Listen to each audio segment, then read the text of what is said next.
पैसा बनाना एक मुश्किल काम है और पैसे से पैसा बनाना और भी मुश्किल काम। लेकिन इस मुश्किल काम में आपकी मदद के लिए लेकर हम आते हैं फंड का फंडा।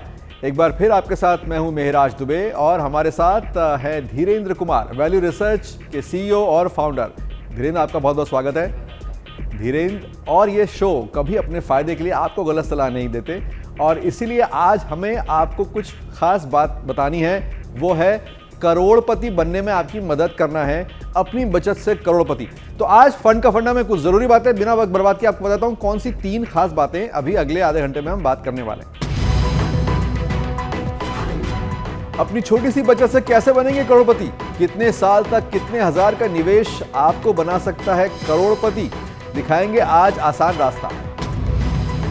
नौकरी शुरू करते ही किन बातों का रखें ख्याल, पूरी जिंदगी रहें खुशहाल। PPF, सेविंग्स, इक्विटी, स्टॉक क्या है आपके लिए जरूरी, करेंगे पूरी पड़ताल।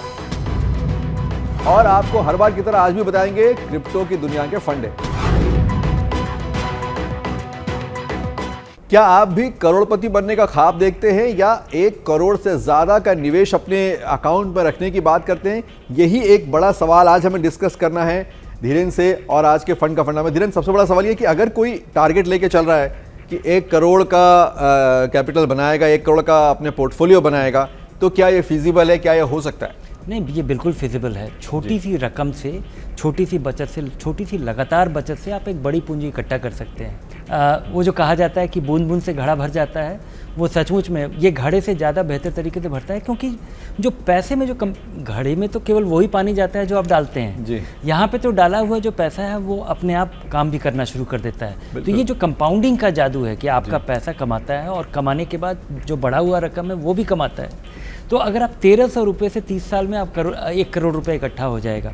लेकिन आप इससे सांत्वना मत लें, क्योंकि आप ये सोचिए कि 1 करोड़ रुपए एक बड़ा सा नंबर है, इसमें 1 के बाद 7 जीरो है, आपको लगता है कि ये काफ़ी बड़ी रकम है और है भी आज के दिन। लेकिन ये 1 करोड़ रुपए का वर्थ कितना होगा 10 साल के बाद? आज के दिन जो 1 करोड़ है वो काफ़ी मीनिंगफुल है। अगर आप 1 करोड़ रुपए लगाते हैं तो शायद ये बहुत आसानी से आपके लिए 50,000 रुपये महीने की आमदनी क्रिएट कर सकता है। ये 6% ही हुआ उसका, और उसके बाद ये पूंजी बढ़ती भी रहेगी। तो ये आपने एक नया टेंशन क्रिएट कर दिया धीरेन्द्र की सिर्फ 1 करोड़ रुपए काफ़ी नहीं है। बहरहाल हम आपसे, आपकी टीम ने कुछ कैलकुलेशन हमें करके दिया कि कैसे निवेश करके, छोटा निवेश करके, छोटी बचत करके भी हम 1 करोड़ की पूंजी जमा कर सकते हैं। तो मैं आपको लिए चलता हूँ फ्लोर पे और हम फटाफट देखते हैं कि कैसे ये 1 करोड़ की पूंजी इकट्ठी हो सकती है छोटी छोटी बचत से। तो मान लीजिए कि आप अगर 50 साल की उम्र के हैं, आपको अगले 10 साल में 1 करोड़ की पूंजी जमा करनी है, तो आप 30,000 रुपये हर महीने जमा करें और मान लीजिए कि ये आपके निवेश पर करीब करीब 12% का, यानी 100 के 112 बन जाते हैं। तो आप हर महीने वो राशि जमा करके, 30,000 की राशि जमा करके 1 करोड़ की पूंजी जमा कर सकते हैं। अब अगर आपकी 45 साल उम्र है तो 15 साल में सिर्फ 12,000 रुपये महीना ये निवेश करके आप 1 करोड़ की पूंजी जमा कर सकते हैं, बशर्ते कि रिटर्न हर साल आपको 12% के आसपास मिल रहा हो। इसी तरह और भी छोटे छोटे कैलकुलेशन है। 40 साल के आदमी के लिए 5,500 रुपये हर महीने बचत करके 20 साल में 1 करोड़ रुपए की पूंजी जमा की जा सकती है। और अगर इससे भी कम उम्र है, 35 साल के लिए ये कैलकुलेशन होता है सिर्फ 2,500 रुपये महीना, लेकिन 25 साल लगेंगे 1 करोड़ की पूंजी जमा करने में। तो यानी हर एक का ये ख्वाब 1 करोड़ की पूंजी जमा करने का पूरा हो सकता है। 30 साल के व्यक्ति के लिए सिर्फ 1,300 रुपये महीने का एक कैलकुलेशन आता है 12% के रिटर्न पे। और इसको दूसरी तरीके से भी देखिए कि अगर ये 12% नहीं मिलता है और ये घट करके, क्योंकि जो आपको रिटर्न मिलता है या इसका जुड़ाव है महंगाई दर से और इंटरेस्ट रेट से, और अगर उसमें गिरावट आती है और ये 12% के बजाय अगर आपको 10.5% मिलता है और ये 1 करोड़ के बजाय अगर ये छोटी रकम रह जाती है, 85 लाख हो जाती है, तो ये आपको नुकसान नहीं करेगा। वो भी उस समय काफ़ी होगा अगर महंगाई दरें कम हो। और अगर ये 1 करोड़ के बजाय अगर 85 लाख होता है, 75 लाख होता है, तो वो भी वो रकम की वैल्यू होगी। तो ये अच्छे एक म्यूचुअल फंड में या अच्छे एक स्टॉक पोर्टफोलियो में ये मिल जाता है ये रिटर्न? स्टॉक पोर्टफोलियो का तो पता नहीं, क्योंकि स्टॉक पोर्टफोलियो बहुत डिस्ट्रैक्टिंग होता है। कई बार आप लगाते हैं फिर निकालते हैं, बहुत बार एक्टिविटी सीखने में समय लग जाता है, डिसिप्लिन में और टेम्परामेंट में आने में समय लग जाता है। लेकिन ऐसे सारे फंड्स, ऐसे सारे इक्विटी फंड जो भारत में 20 साल से ज़्यादा पुराने हैं, बल्कि कुछ फंड तो जो कि बैलेंस फंड, जो कि जिसमें कि करीब करीब 1/4 पैसा इक्विटी में नहीं लगा रहता है, उनमें भी अधिकतर फंड में 99% फंड में 12% से ज़्यादा का रिटर्न है पिछले 20 साल में। तो ये 12% का फिगर, यानी इसका मतलब ये भी है कि इससे ज़्यादा रिटर्न हो सकता है, तो 1 करोड़ से ज़्यादा भी बन सकते हैं धीरेन्द्र? जी हाँ, बहुत सारे ऐसे फंड्स हैं जिसमें कि इससे ज़्यादा रिटर्न मिला है, और 12, बल्कि हमारे सेंसेक्स में रिटर्न जो है वो 13-14% का सालाना रहा है। तो ये पिछले 25-30 साल का जो, और इसमें हमें नहीं भूलना चाहिए कि जो पिछला 20 साल रहा है या 25-30 साल रहा है, उसमें सेंसेक्स की अधिकतर कंपनियां गायब हो चुकी हैं, बंद हो चुकी हैं, धीरे धीरे ये बदलती गई हैं। मैंने जब 1990 के दशक में हिंदुस्तान मोटर सेंसेक्स का पार्ट होता था, MTNL होता था, ये कंपनियां अब इनकी बदहाली हो चुकी है। उसके बावजूद, बहुत सारी कंपनियों के गायब होने के बावजूद, बंद होने के बावजूद, ऑब्सोलीट होने के बावजूद, बुरे प्रदर्शन के बावजूद आपका रिटर्न बहुत ज़्यादा है इससे।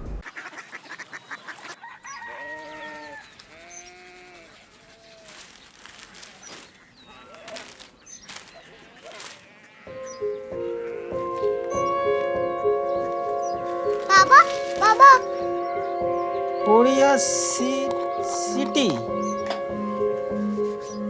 जानी ना।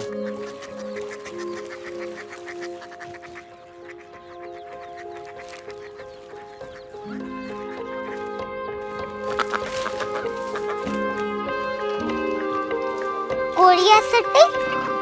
हाँ।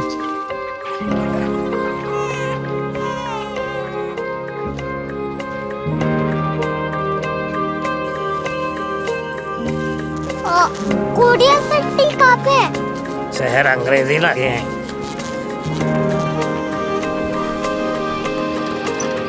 Korea city.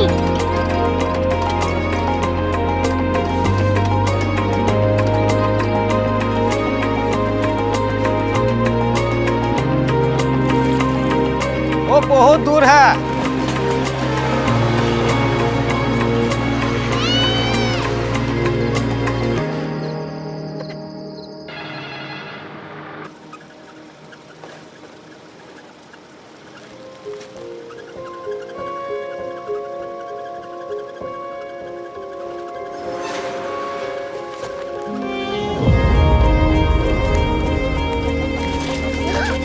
Korea city.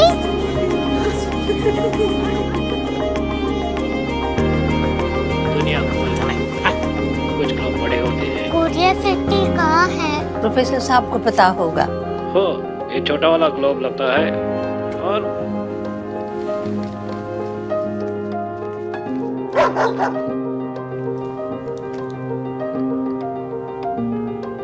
पता नहीं, मेरी बेटी से जाके मिल लो, शायद उसे मालूम हो।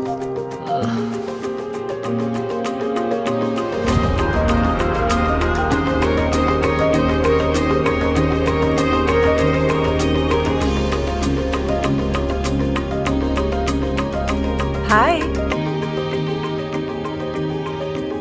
बाबा ने भेजा है। Come here. Korea city. Korea city नहीं, क्यूरियोसिटी। वो क्या? That's what brought you here? जो तुम्हें यहाँ तक ले आया। क्यूरियोसिटी।